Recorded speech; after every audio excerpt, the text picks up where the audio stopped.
Hello, guys. Thank you for joining us. We've got semi-retired Bob here and Dave from No Carb Life. How are you doing, Bob? I'm doing great. It's a beautiful evening here in Omaha, Nebraska. The temperature finally cooled off and I'm feeling pretty good. How about yourself, Dave? Nice. I'm doing really well. I'm hoping that the temperature is going to cool off here soon too.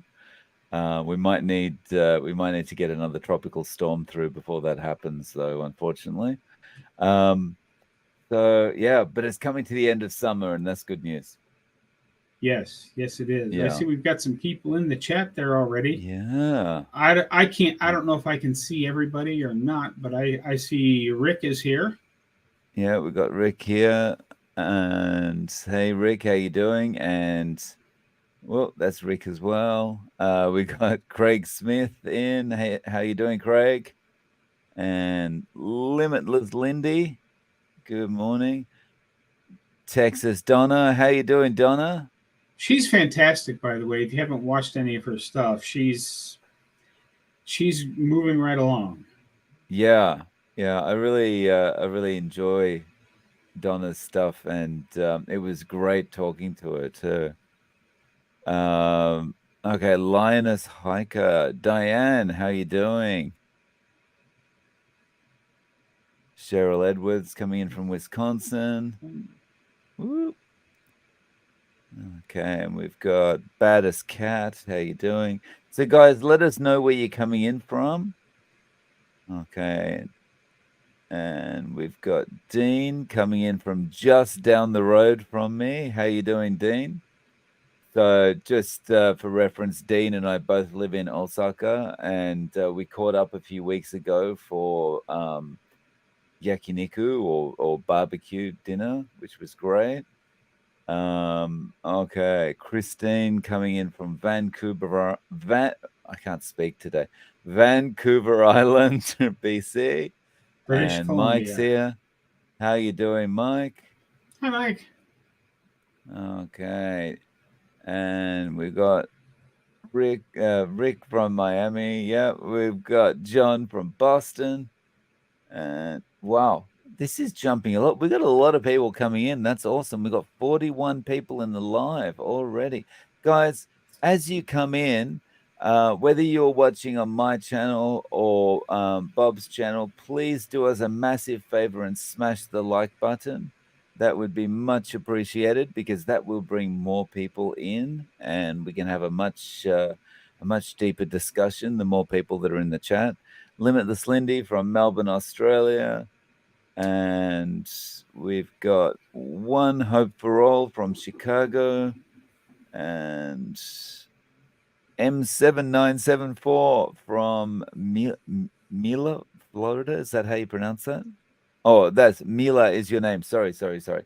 Mila from Florida. How you doing?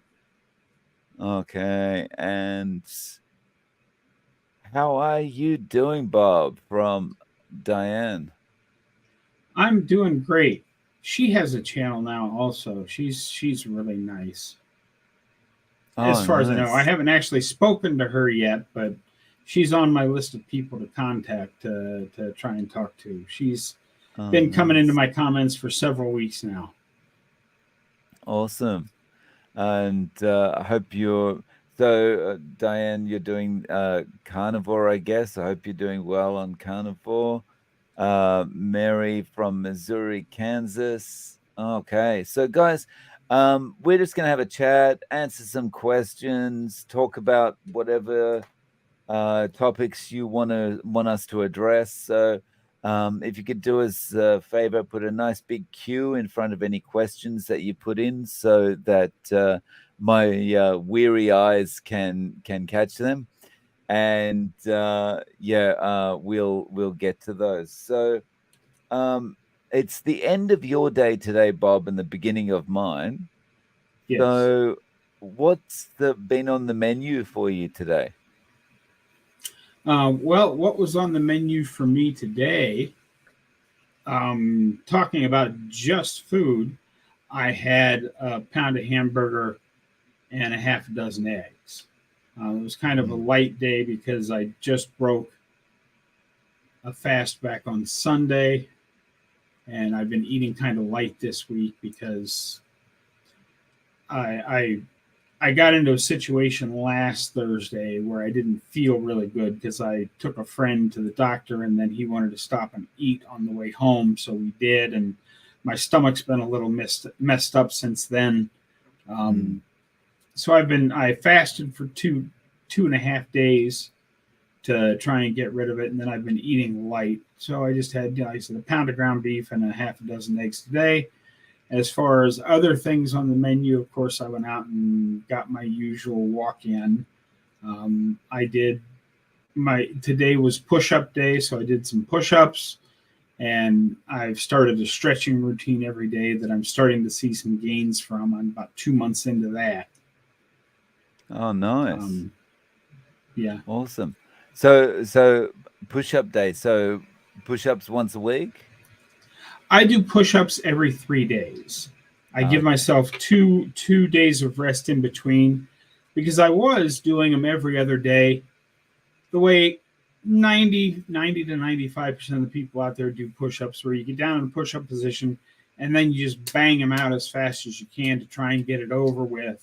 And after my conversation with Jonathan over at Composition Consultant, he convinced me that slowing down was much better. And instead of locking your elbows at the top, you go up to where they're just slightly bent and take 3 to 4 counts to go down and then 3 to 4 counts to come up without ever locking your elbows.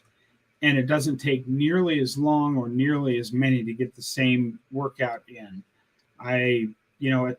When I started doing them this way, I had been doing 25 to 30 push-ups, one set and then a second set. And now going that slow, I'm lucky if I have the energy to get to 15 or 16 on the first set, and then I wait 5 minutes and do my second set. And I very rarely get to a full 10 because it's much harder to go slow. And if you're never locking your wrists, you're never taking the pressure off of your muscles so that you're under a load the entire time.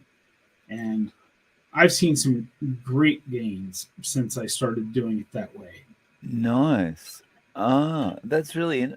I might have to start. I've got to start getting back into doing the push-ups in the first place, but I might start doing that method because just hearing about it, it sounds like it would be, more challenging. And, as a result, you would probably get better results from it, right?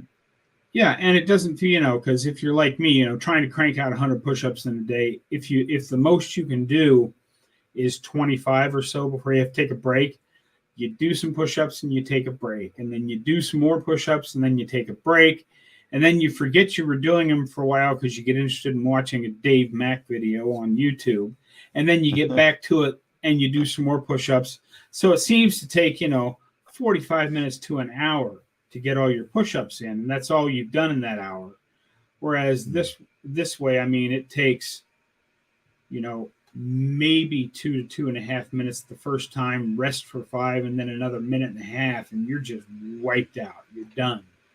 Your arms can't do any more. And doing more than that, you could, in theory, go back for a third set, but as Jonathan talks about and Professor K talks about, and I'm going to have Coach Bronson on my channel here next week, and I'm sure he will talk about it as well, about doing the minimum effective effort. The whole point is to try to do as little as possible, but still get the benefits from it. Yeah. And I like the idea of doing the minimum effort. Yes. That suits my personality. I have no interest in going to the gym and spending an hour or two every day at the gym.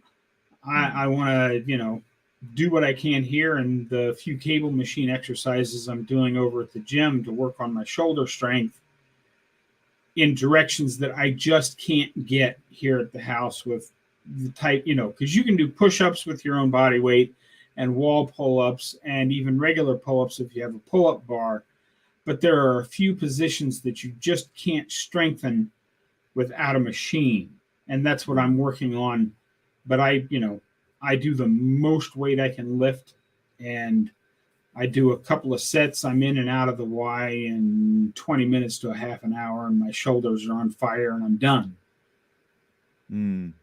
And Nice. I'm not going to take my shirt off because I don't do that for any reason whatsoever. But I mean, you can see here, I'm actually getting some shoulder muscles back. Oh, hang on. Let me clear that off the screen. Do that again. Oh, yeah. Mm-hmm. Nice. Oops. So just on this topic, I think One Hope for All is saying if you have fast twitch muscles, it's harder to work out slower. I have fast twitch muscles, and I have to run up the stairs to get to my third full conduct. If I don't run up, my quads will start to hurt. That's interesting. So you've got to kind of move fast to get to avoid running out of energy, I guess. That's interesting. I would Okay. suggest watching Professor K's videos that he does with Jonathan on that subject, because now I'm no doctor and I'm no physiologist, but he's talking about how all muscles can be fast twitch and all muscles can be slower twitch. It's just a matter of how you train them. That's about as much as I know about that, but I would look up some of those videos between Jonathan and Professor K, because if there's one person I trust to know the physiology, it's Professor K. And he talks about that quite a bit on a few of his videos with Jonathan. So it might just give you something to look at to figure out how to train to get slower movement. Okay. Excellent. We've got a question here. Oh, yay, question. So when can you expect to start losing fat and not weight? What's your experience with that, Bob? Well, I would say everybody is different. Obviously, when you first start this way of life, the first weight you lose is going to be inappropriate inflammation, which is just excess water that your body's holding on to. But I would say within the first 2 to 3 weeks, as your body slowly transitions, and again, it's variable from person to person, because even people, the misconception is that, if you're on a carb heavy diet, that you're never using fat for fuel. That's not exactly true. Instead of thinking it as a glucose burner or a fat burner, there's like a slider. And as you decrease the amount of sugar in your system, you will slowly start using more fat as energy. But you're always going to be using some of each, which is why our body makes sugar. But yeah, usually within the first 3 weeks or so, most people get fat adapted, and they really can see the fat starting to get used and burned. It doesn't actually get burned; it gets oxidized and turned into fuel and all that. But we use terms like calories and burn because that's what everybody sort of understands. It's the way we've been programmed to think about nutrition and health for the last 50 to 70 years. So rather than having the whole discussion about we don't actually burn fat, I just say burning fat because that's what most people are going to understand. What do you say about that, Dave? Yeah, speaking from my own experience, I feel like during the first month or so, like the weight loss is pretty rapid when you cut out the carbs, and so I put most of that down to most of that down to water weight, and I feel like it's probably after, for me, it was probably after about the first month to a month and a half that I felt that I was starting to actually, you know, burn fat, like get the fat off. And for me, also, it was probably it was almost 6 months in when I was feeling like, no, now it's really moving ahead. Now I really notice little changes day by day. Um, but having said that, it's all very strange because in the first month is when my breath was worst as far as ketosis was concerned. Like I had that keto breath. Um, so I don't know.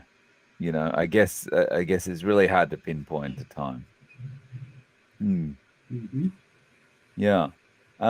So guys, I can't see any cues here. If you've got any questions or anything you want us to discuss, whether it's about the current weather conditions in Nebraska or Japan, or whatever it might be, underwater basket weaving, anything, you can put that topic in, and we'll at least attempt to talk about it. Yeah. um Now, they yeah. did not have underwater basket weaving as a class when I was in college, so I had to take regular basket weaving. Really? The How underwater are you as a basket basket weaving, weaver? not very good, but it was a free No. credit. But the underwater basket weaving got into the curriculum a couple of years after I got out of college. Okay. So what was it? Um, One of my ex-colleagues from Maine used to talk about how he had friends who were good at underwater basket weaving, talking with marbles in their mouth. So yeah, Mhm. he was describing people that never stopped talking. But yeah, um, so we do have a couple of questions now. First one from Diane. If you have no upper body strength, where do you start? That is an excellent question, Diane. It's a very good Um, question. and I actually know quite a bit about this because of my Oh, heart surgery, my sternum that never healed. I spent the previous 5 years not lifting any more than 2.5 to 3 pounds because anything heavier than that felt like my chest was going to blow apart. But since starting Carnivore, my sternum has finally, I won't say it has healed because it's still misformed and still sticks out of my chest, but it's all solid now. So I can actually could start working on those muscles. And the very first thing I did, this is going to sound like a really basic exercise, but stand in a push up position against the wall. Just, depending on how much you can do, start with your feet anywhere from 6 inches to a couple of feet back from the wall. I start at 6 inches and just do little mini push ups against the wall like this, standing up. Okay. standing up. And then, if that's too easy, move your feet back just a half a foot, just 4 or 5 inches further back, and try it again. And at some point in there, you'll get to where it feels like you're working your shoulders. Now my camera's there. My camera found me again.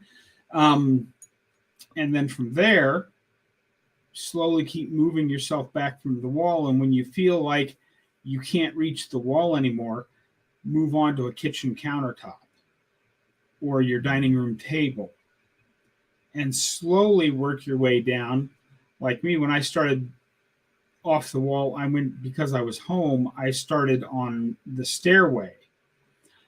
I was doing my push ups at a huge incline. I was on the fourth step up on the stairway, and that's where I was doing my push ups. Now I do my push ups on the first step. So I'm all the way down, not quite all the way to the ground yet, but I'm on the first step.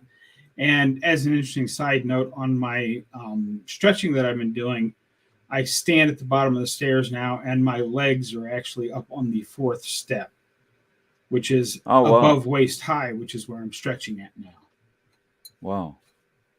But Oh, that's nice. how I would approach not having any upper body strength at all. That's where you start. And you Mm, can do the same thing standing next to the wall with your hand, like in a doorway, with your hand wrapped around the door and kind of fall back away so that you're pulling yourself back up into the standing position. mm, And again, you can, if you get into a doorway, you can slowly change your angle on that as well. And that's both really good places to start. mm. Nice. So Diane says, thanks. She tried girly push-ups and that hurt my knees. I have stairs too. Great. I did pound by an 8 pound weight. Nice. Yeah, I really like that idea of transitioning. I've got to find out where the camera is. Yeah. I really like that idea of transitioning from that standing position and just gradually, increasing the angle and yeah. Yeah. And the thing Um, I've found that helps on the girl style push-ups on your knees, um, stick a pillow on the first step of your stairway, hmm, and then put yourself on your hands on like the third or fourth step, and let that pillow help cushion your knees. And that may be another place to start too. hmm, nice. Sorry, I kind of interrupted you there, Dave, but Oh, no, no, not at all. Um, okay. So let's have a look what we got.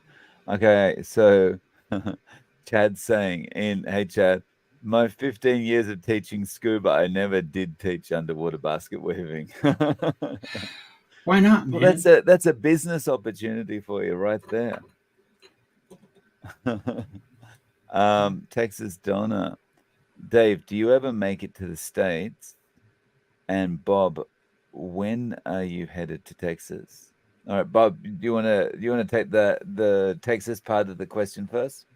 Yeah, my general plan right now is basically when the first snow flies here, because at that point I won't have to do any more yard work in Omaha. So I'm thinking early October, but it might not be till mid October. Depends on what the weather does, because Nebraska is a very strange place, and the fact that some years we don't get snow until mid November, but other years it can snow as early as the 10th or 11th of October. So I'm going to stick around in Omaha and get as much yard work as I can done before I go south, so I don't have a huge cleanup job in the spring. I'd like to wait till after the first frost so most of the leaves come off the trees so I can get them up this fall, so that when I arrive back here in the spring, all I have to do is start cutting the grass. I don't have to do a lot of raking and trimming and all that kind of stuff. So Hmm, that's when I'm headed to Texas. nice. And for the first part of your question, Donna, do you ever make it to the States? I haven't been there for a long time. The last time I was there was 19, I think it was either 97 or 98. Um, and I think 97. And I was living in LA. I lived in LA for about 3 months. And I was working there and where did I get to while I was living there? We got to Vegas one time. We drove to Vegas one weekend, and I got as far down as we crossed the border and went to Tijuana a couple of times. But other than that, I haven't seen any more of the US. So I'd like the channel kind of continues to grow, and that kind of um, gives me more reason to come over to the US maybe in the next year or two and maybe attend a keto con or something like that. So hopefully getting to Texas because I think the keto con's held in Texas. No, is that in Austin? Yeah, Yeah, and so it'd be the great low to get over carb there. cruise usually leaves from Texas as well. I don't think it's actually Oh, called KetoCon anymore. They're okay. calling it something else presented by KetoCon. I don't remember what it is, but I know they've changed their name for this coming year. But Okay. yeah, it's KetoCon, and I believe it's in Austin, Texas. Okay. Nice. So yeah, I'd love to get back over because I mean, 97 is a long time ago. So yeah. Mm-hmm. Um, so I hope I'm pronouncing this correctly. TV says it's burning hot in the UK at the moment. If I wasn't carnivore, I wouldn't be able to cope with this. This is an interesting thing that I've found this year is as much as I hate the heat and the humidity, I'm coping with it much better. And I feel that's a result of carnivore. Um, have you noticed anything like that, Bob? Oh, absolutely. Now, to back this up just a little bit, I feel because I had just lost a bunch of weight when it got cold down in North Carolina last year, I was just freezing. I'm hoping that levels out some and I don't feel quite so cold in the cold now that I've been thin for, well, I wouldn't say thin, but much much thinner than I used to be. Um, but yeah, because I work at the miniature golf course.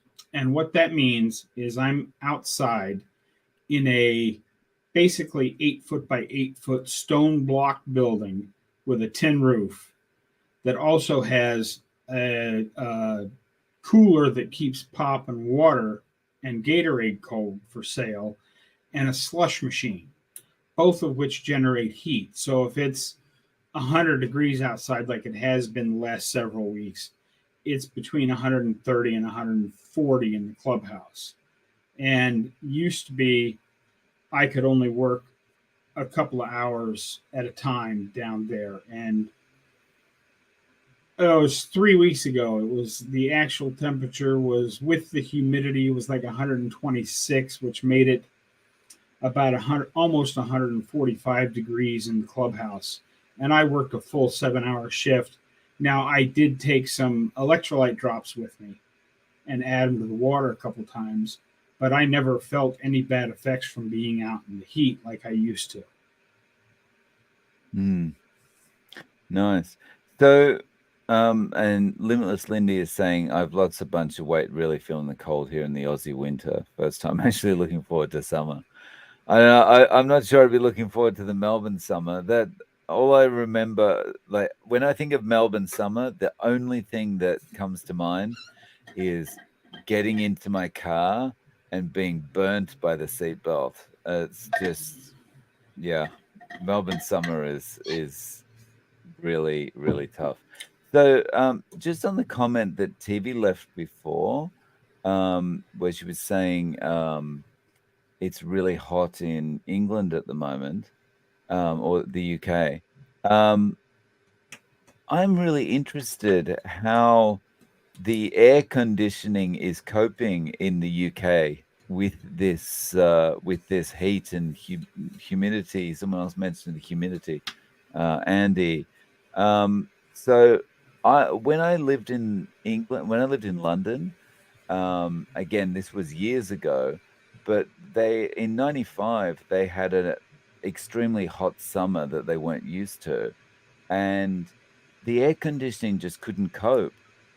Like in the buildings, like all the air conditioning was only kind of powered so that it could cope with temperatures of like 25 degrees Celsius. Sorry, I'm not sure what that is in Fahrenheit, but Mm-hmm. yeah, 25 degrees Celsius. So once it got to like 30 degrees Celsius, so 25 degrees is 77 Fahrenheit. Um, Once it got 5 degrees above that, and you're starting to feel uncomfortable at work, no air conditioning could cope. So I just wonder if things have improved since then. This is kind of 95, so this is a long time ago. But yeah. So we got Craig Smith just sent a message there that said, "Hello from Osaka, Japan." Craig, are you in Osaka? You're just down the He's in road from he's me. in he's in he's in Oklahoma. Oh, okay. I think he's passing that along to my channel or something. I don't know. Ah, okay, That's okay. I was going to say, I didn't realize it was other people besides Dean and myself. Um, okay, so we've got another question here for Bob. Ta-dang, from Susan. Question for Bob. As I've asked Dave already, Bob or anyone, have you heard anything about carnivore improving cataracts? Just had an eye exam and the optometrist said I have mild cataracts. I'm 64. Well, I haven't actually heard of this specific thing, but I don't like to talk about how carnivore helps everything because then it sounds like hairy-legged hippie woo-woo science. But because carnivore is the proper human diet, I believe that there's nothing it can't actually help. Um, so it's very possible that carnivore can help improve your cataracts. Um, there are also some nutraceutical products that I am not allowed to make the claim that they will help your cataracts, but I can tell you as a not my personal story, but if you watch Professor K's channel, he actually was diagnosed and told he was going to go blind 13 years ago because he had wet macular degeneration. And now he sees better than he did then. So it might be something that you can investigate there as well. But yeah, I believe carnivore can help just about anything, because getting our body as healthy as it can be can't hurt. And I guess that's the final answer. Carnivore is not going to hurt anything in your body. It's not going to cause you to have some other problem. A good example of this is there are people out there that'll claim that, oh, keto caused my uncle to have kidney stones. Well, no, it didn't. Your uncle probably had kidney stones long before he went keto, but he started the ketogenic way of living, which will reduce the kidney stones and they'll start to get smaller. And then once they get to a small enough point, they can pass out of the kidney into the ureter, heading for the bladder, and that's where the pain happens. So keto actually helped the kidney stones, but you felt the pain because they got better and started to pass. And that's the same thing that happens with, I believe, pretty much any system in the body. If you're having a problem, you probably have had that problem slowly developing over years and decades. Just because they notice it when you start carnivore does not mean that carnivore caused it. What do you think about that, Dave? Well, yeah, I think that's it's common to associate. It's natural to associate whatever you're doing right now with whatever the condition is you've just been diagnosed with. It's a natural thing. So you go, well, I've suddenly, my foot's suddenly fallen off. It must be this thing I've been doing, because that's a natural way you do it. You break your leg. It's because you jumped out of the airplane or whatever it is, right? But it doesn't necessarily work like that, as you say, Bob. The damage is done years before through, in my case, for example, if I was to experience some kind of health issue, that damage could potentially have been done when I was eating the ice cream, when I was drinking the alcohol, when I was doing all the other stupid things that I was doing. It just happens that it looks like it's something I'm doing now because it's happening now. So yeah, and that's one of the things you kind of in the industry that I've been in, you kind of get out of the habit of looking at things like that because you have to. You're always doing IT. You're always, and especially when you're doing help desk related stuff or troubleshooting, you're always kind of looking at, okay, well, that looks like what's causing the problem, but what actually was the chain of events that has led to this? And kind of, you've got to step back and you've got to look at things that have happened in the past. And yeah, that's definitely the case with with when you're having health issues. You've got to kind of look at the whole picture, not just what you're doing now. So yeah, sorry, that was a bit of a long answer. Okay, so I like this one. Osakalahoma. Yes. Thanks, Andy. um, okay. So, and a follow up from Susan. Bob, are you talking about that product that Bart K is part owner of that starts with the C?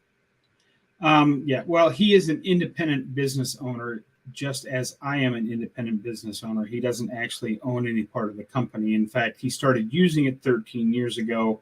A different company purchased the company like 6 years ago, and that's when he started distributing the product for them. He is one of their top distributors because he's a pretty famous YouTuber. Um, so if you're interested, as I always tell people, there's a link in my description. I'm not trying to sell you anything. Click the link in the description of any of my videos, go out to the website and read the science. And after you read the science, you can decide for yourself if this sounds like a product you would like to try. But yes, that is the product I'm talking about. Okay. Mala, hi Dave and Bob. Hi Mala, how you doing? Where are we? Oh, just going through the question. Okay, here we go. Bob would like to know, what do you order when you go out to restaurants for a dinner meal? Bob, when you go out for dinner, what do you order? I haven't gone out to eat, and I've gone out to eat 3 times since I started the carnivore diet 16 months ago. The first time I got eggs, bacon, and sausage. They must have used seed oil on the grill because I got sick the next day. The second time I went out to eat was when I was down in North Carolina, and I did not realize we were stopping to eat. I was looking forward to getting back to the church where my camper was parked and making myself some hamburgers, but they stopped at this barbecue place. So I just got a pound of their pork that had some kind of a vinegar based barbecue sauce on it. It was very good.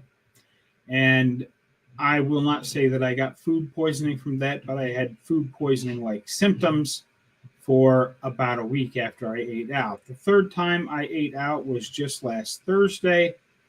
I got 3 hamburger patties. They were very good, but there must have been some seed oil or something either on the grill or in the burger meat because I got sick yet again.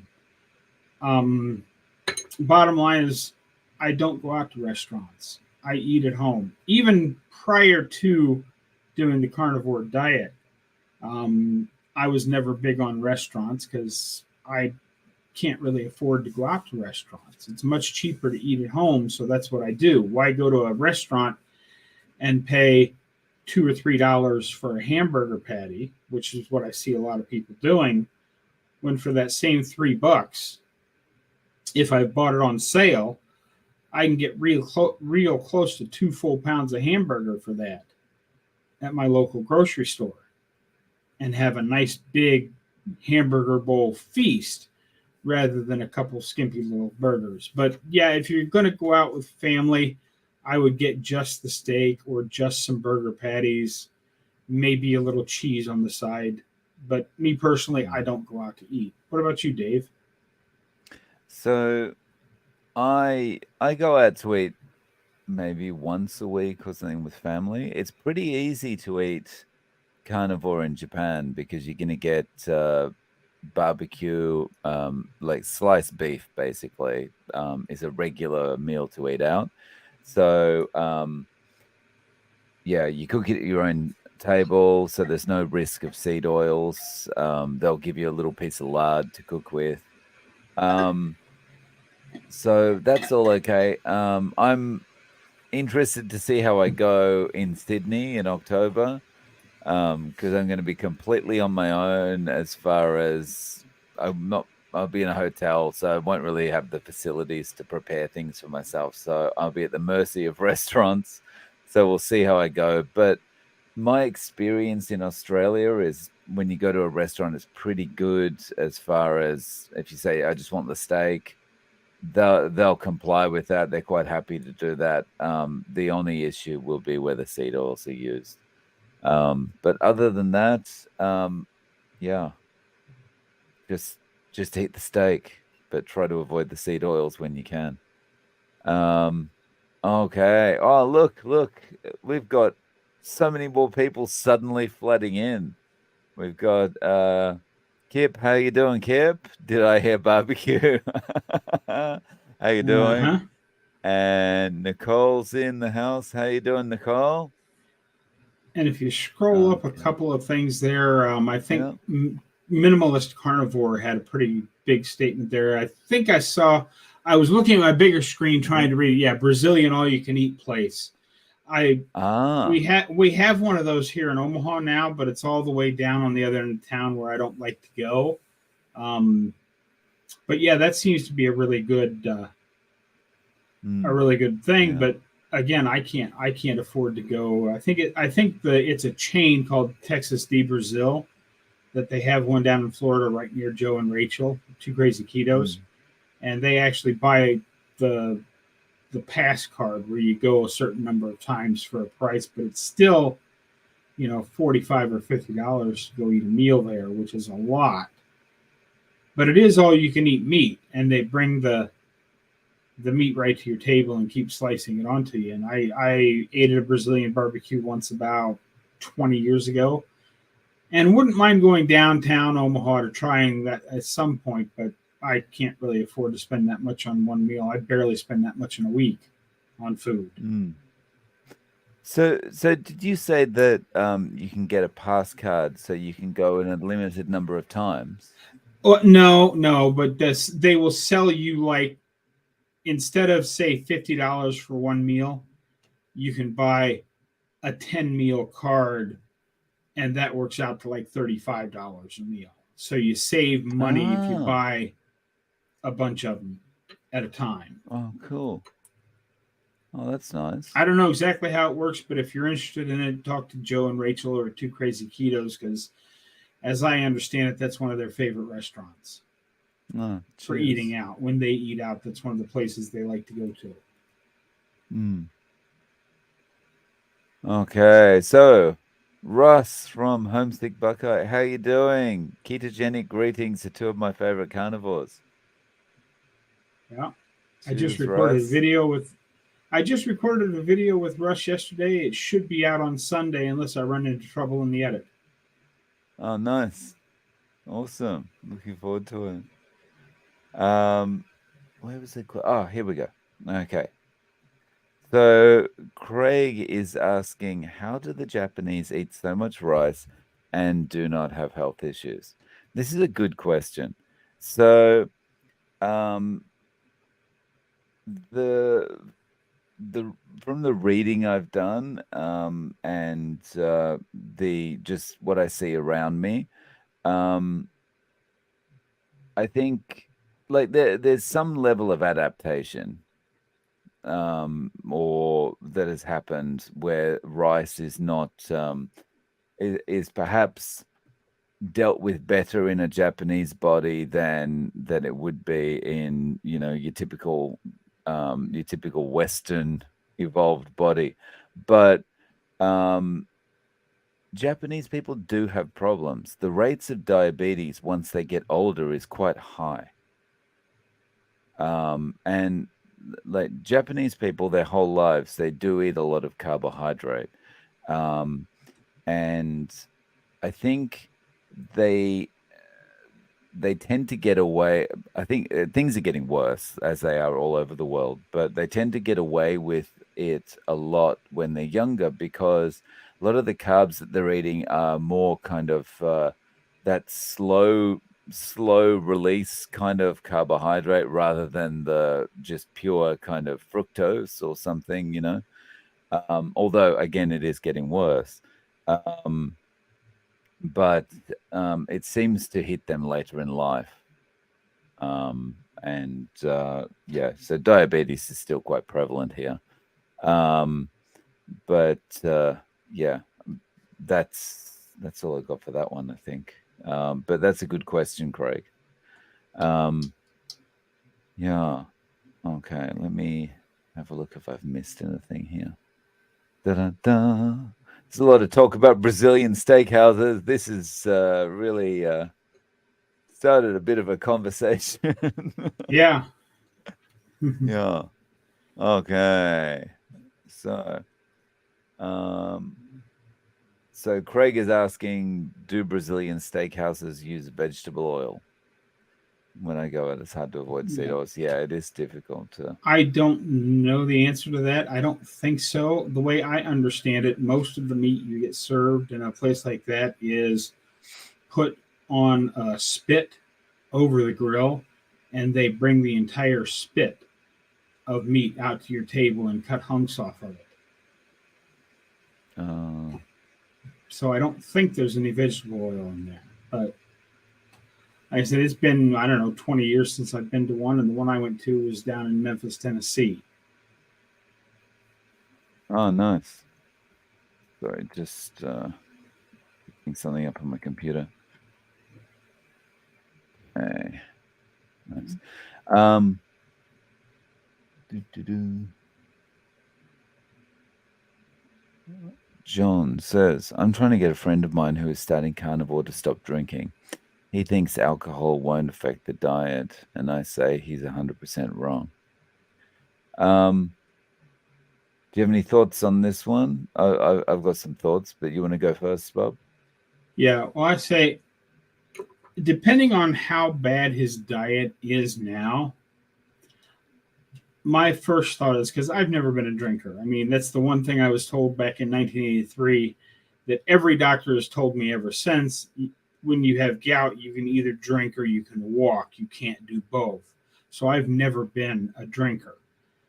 But I would say if you get your friend to start carnivore, and if alcohol is his only problem at this point, let him get adjusted to the carnivore diet first, and then perhaps try to take the alcohol out, because it will affect his diet. It still will affect his liver and everything else, but we can't change everything all in one day. At least most people can't. That's my thoughts Mm. on it. What do you think about that, Dave? Yeah. So yeah, I tend to agree with you, Bob. Like, I would say if he can get onto carnivore and that means he continues drinking, in the short term, I would just focus on get him onto carnivore first, get him through that first, because it might be too much of a stretch to get him to give up everything at once. It's something I did, but my personality is just so extreme. If I didn't go cold turkey on everything, it wasn't going to happen. And not everyone else is like that. So I would probably, yeah, say, okay, maybe try and reduce the drinking a little bit, but just make sure you're getting onto carnivore otherwise, and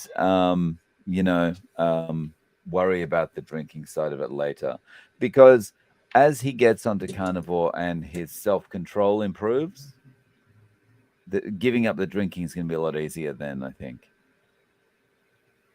You know, it's your self control gets much better on carnivore. So yeah, that could help too. Yeah, I've heard of a lot of people with other addictions after they've gotten on the carnivore saying that it was much easier to kick those other addictions Mm, later. yeah, yeah. Okay, so we've done the Brazilian ones. Um, okay, so guys, have you got any more questions for us? Oh my goodness, no more questions. All right, so in the meantime, um, while everyone's busy clicking the like button and thinking of questions to put in, hint, hint, I so Bob, what is your goal for the remainder of the year? Do you have anything that you want to achieve, whether it's with Carnivore or something related to Carnivore before the end Um, of the year? I don't really have any set goals. I'm working on getting stronger because by the end of the year, I hope to have my shipping container spotted on my new piece of land down in Texas. And then by spring, before I come home, I hope to at least have a really good start on building the roof over top of it so that Mm, next year I can encase it in earth bags, which is basically a great big sack full of dirt piled up all the way around the shipping container for insulation, and get my solar panels set up and start digging garden space and that kind of stuff so that I can actually next year when I go down actually start doing some things. And I'm not trying to garden for myself, but I do want to get a garden started so that I can grow things to feed chickens. mm, And I'm not talking about egg laying chickens because those require you to be there year round to take care of them. I want to raise some meat chickens, which take about 8 weeks to get to full size.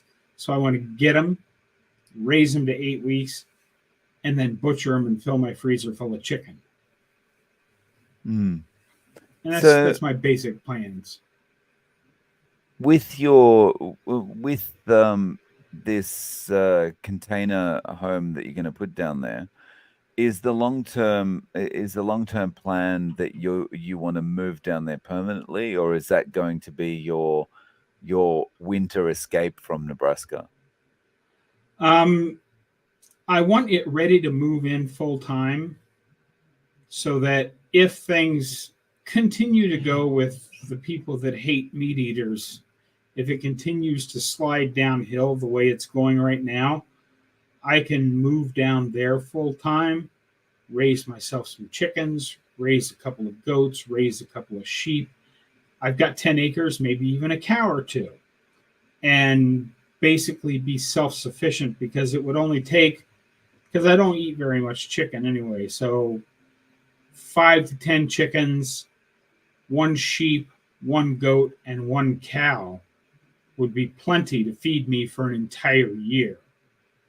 So I would only have Mm, to be doing enough to keep that cycle going.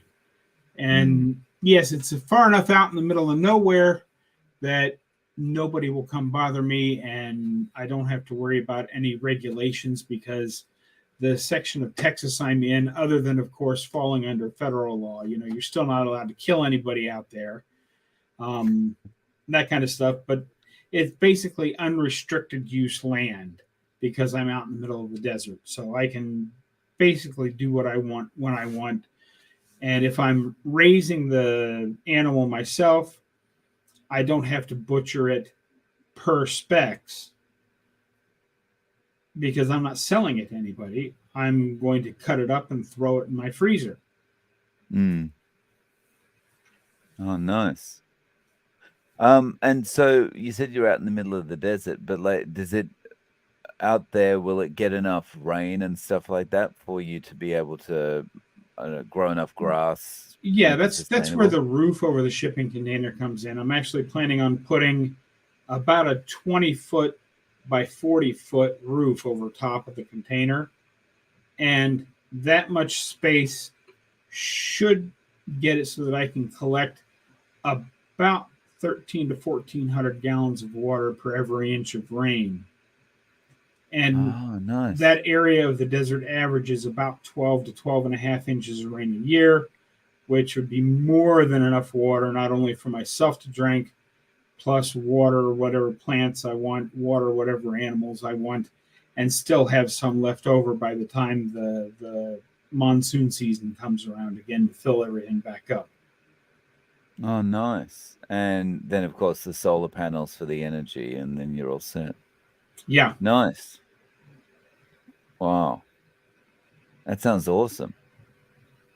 Okay. I'm Oh, hoping so to we got, within 3 to 5 years be completely self sufficient so that if I never make another dime off of YouTube or I never make any money from my retirement accounts or anything, I have the animals that I need to live right there, and I'm growing enough food to keep the animals fed so that they can grow up big and strong and give their life for me so that Hmm. I can continue to grow up big and strong. Yeah. Nice. Okay. So what do we got? Okay. Hey Don, how you doing? Thanks for joining. Appreciate it. And Kip is saying, my goal is to run and catch up with Bob somewhere on the Appalachian Trail.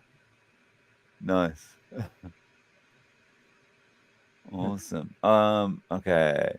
Russ is asking, so Bob is going all the way to Texas to kill chickens. No local chickens need to die. I don't have the space for it here, and my house in Omaha, there is a homeowners association that would frown on putting a chicken coop in the backyard. Hmm. Okay. Susan, for Bob, I doubt the beef industry will disappear from Nebraska anytime soon. I agree with that, Susan, except, they're talking now about, there are some people that are saying, well, we're not ever going to be able to completely eliminate people eating meat. So now they're attempting to work on legislation that will quadruple the taxes we pay on purchasing meat.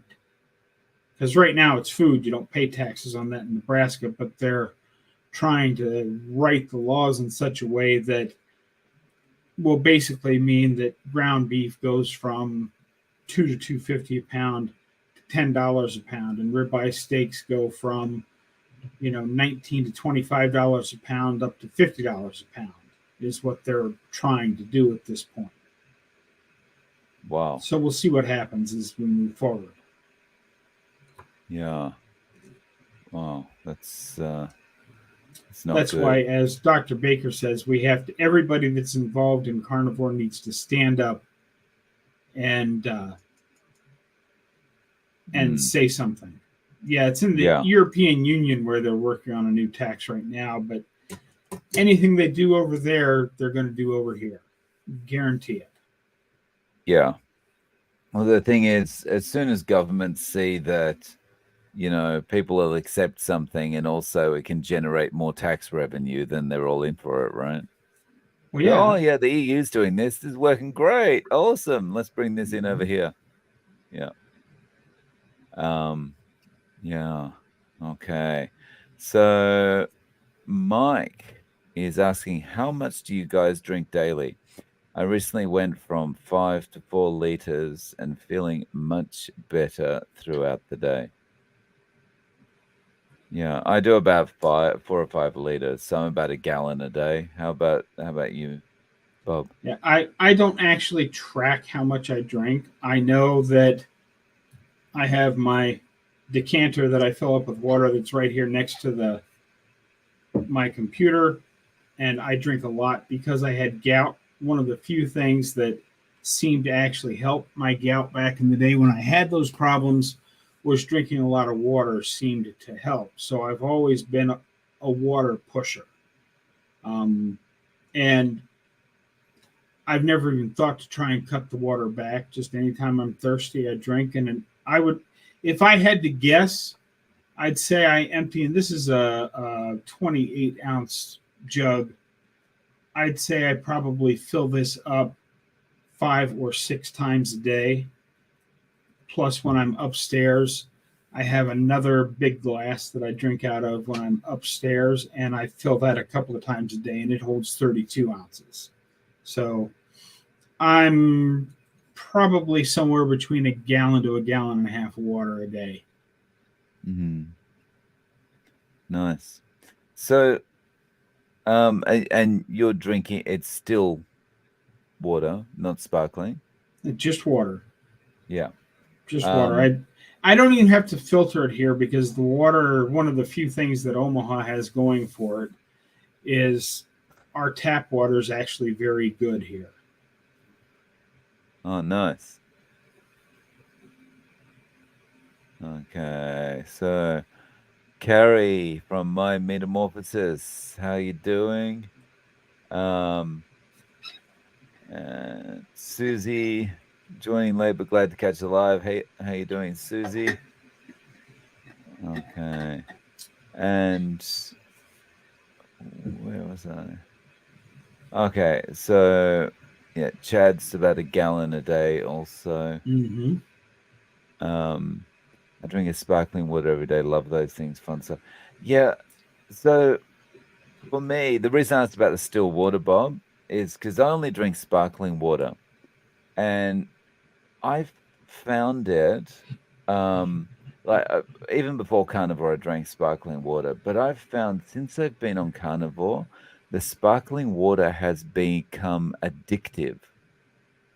And like I've always got to have a water in my hand. I've always got to be able to drink some. Like if I'm almost panicking to the point, the same level that if I run out of coffee, if I run out of sparkling water in the house, I'm also a little bit like, oh my goodness, what am I gonna do? And the interesting thing for me is on a live the other week, I heard the same thing from quite a few other people that they feel addicted to it. Mm-hmm. So it's just interesting. I wonder if there's something that happens with your tastes that it makes it more easy to get addicted to particular things. But I can't imagine how you could ever get addicted to water. But yeah. Yeah, I don't know.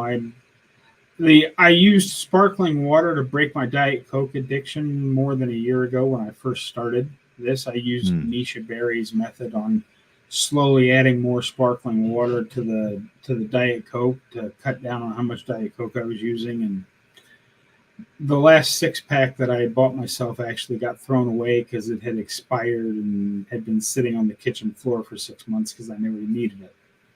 And Hmm. I've been on just water since then. Yeah. Okay. Yeah. All right. Do we have? So yeah, Donna says I'm the same way with sparkling water. Yeah. Okay. And Chad's saying, make cold brew from sparkling water then. That's funny. Okay. Nice. Yeah. Okay. Oh, we got a question here. Here we go. So Jack is asking, do you find you eat more if you salt your foods liberally? I haven't lost much in my first round of carnivore, 10 pounds over 8 months. And my second round seems to be on pace. Too much salt. Interesting. What do you think about that, Bob? Um, I don't know what to say about that, except I will put on my Dr. Barry disciple hat for a moment and tell you that your body has a very complicated mechanism, your tongue, to tell you if you need more salt or not. If you salt your food and it doesn't taste salty enough, add some more salt. If you salt your food and you take a bite of it and go, whoa, that's a little bit too much salt, then back off the next time. Um, I don't know that there's a mechanism within the body that salt would cause, because salt does not cause water retention like they say it does. It's all the stuff around it. Your body needs salt. Every cell in your body needs salt. Um, and the fact that they put people with heart conditions on a low salt diet, in my opinion, is criminal. But that's just Hmm. my opinion. I'm certainly not a doctor. Yeah. Um, my feeling about this one, do you eat more? Do you find you eat more if you salt your foods liberally? I honestly, I feel a little bit like it would be the opposite for me. The more I salt my foods, the more I find I probably would eat less because I feel like the salt is something that helps satiate you because your body's demanding a little bit of salt. So when you give your body what it wants, that kind of makes you stop eating. That's my feeling about it. I can't say it's my experience because I I'm struggling to put it into context, but my feeling is that the salt would satiate me more than anything. I can see Yeah. something in that too, Dave, because back when I used to get cravings in the middle of the day, but I knew I wasn't really hungry, a pinch of Mm. salt on the tongue will knock those cravings right out. So what Mm. you're saying there makes an awful lot of sense. Mm. Okay. So yeah, I guess we can't really address that one fully, Jack. Oh, okay. So Jack's got to follow up. I'm no stranger to salt. I salt to taste, but I feel I am eating 3 pounds of meat a day. 36-year-old. If you're 36 years old, You should I be don't eating think. twice that much. Yeah, I don't think 3 pounds is that much for a 36-year-old man. To be honest, I I'm mean, 60 and I eat 2.5 to 3 pounds of meat a day. yeah, um, yeah. I don't know. I don't think. Yeah, I don't think 3 pounds is really overdoing it. Like, doesn't um Mike would eat something like a crazy amount of ribeye, like Yeah, a crazy amount of, yeah. So yeah, I think you're okay. I would trust the process, Jack. It might not all come off quickly, but it will come off. Just yeah, I would stay the distance. Um, Andy, what do you guys think about salt intake with our ancient ancestors when humans all lived in the wild? Oh, interesting question. yeah. Well, the one thing that our ancestors did not have that we now are required to do by law, after you kill an animal here in the slaughterhouse or wherever it's being butchered, they hang it up and let all the blood drain out of it. And what's, one of the number one ingredients in blood? Well, it's salt. If you've ever tasted the blood of an animal, it tastes salty, but they can't leave it in legally. They can't leave it in the meat anymore. They have to hang it up and drain it and wash it and do all that stuff with it. Whereas our ancestors, they probably didn't even pause to think about it. They took their kill, hacked off hunks of it, and probably ate a couple of handfuls of it raw while they were cutting off chunks to put over the fire to eat cooked. I suspect our ancestors ate, like I said, a couple of mouthfuls raw while they were waiting for what they just got to cook, but it still had all the blood and everything in it. So they got a lot of salt and other minerals from the meat that we no longer get because of the regulations involved around the processing of meat that you're going to buy in the grocery store. That's my thought. Mm, yeah. And I can't really add anything to that of any value. So I'm I'm gonna leave it with Bob's comment there. Um, okay. KD just got into the stream. Dave, are you still in Japan? Sorry, I just haven't seen your videos lately. Oh no. Oh, that's Yeah, I'm still painful. in Japan. I'm still in Japan, yeah. He's Uh, talking to us from the future because it's only Thursday evening here, but it's Friday morning and he has to go to work here pretty soon. that's right. That's actually a good point. Yeah. So while So, you're off working, you can relax in the fact to know that I'm going to be laying down and going to bed here very soon, and yeah. I'll be Very, snoring away while you're laboring away at work. yeah. You're welcome. Oh no. When I'm running around after kids trying to get them to speak English, you'll be snoring away. Oh, nice. Yes. So actually, on that point, we don't have any more questions in the stream, so it might be a good time for us to just remind everyone to, if you're watching on my channel, that's great and thank you. But please head over to Bob's channel and give him a subscribe as well. And if you're on Bob's channel, I'd appreciate you doing the same. Yeah, Dave is my morning watch, folks. I mean, he's if I'm having coffee I make my coffee and I sit down and watch Dave's daily offering. Or if I'm not having coffee, I still make my hot drink with my electrolytes and stuff in it with just hot water instead of coffee. And he's my wake up guy. I sit down to coffee and watch whatever Dave has put out on the internet that day. And then I start Oh, my thank day you. after that. So if you guys aren't subscribed to Dave, what are you waiting for? Cheers, Bob. That's very kind of you to say. Um, so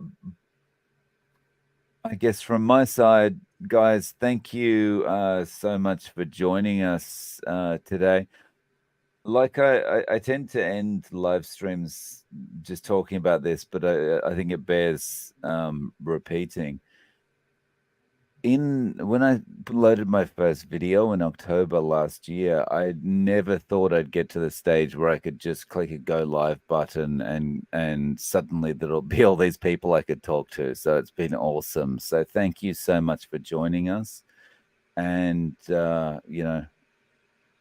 it's great to be part of this community. And yeah, I really appreciate all of you. And Bob, did you have anything final you wanted to say too? Yeah, I pretty much the same thing. It just blows me away that people actually tune in and want to hear what an old retired truck driver has to say.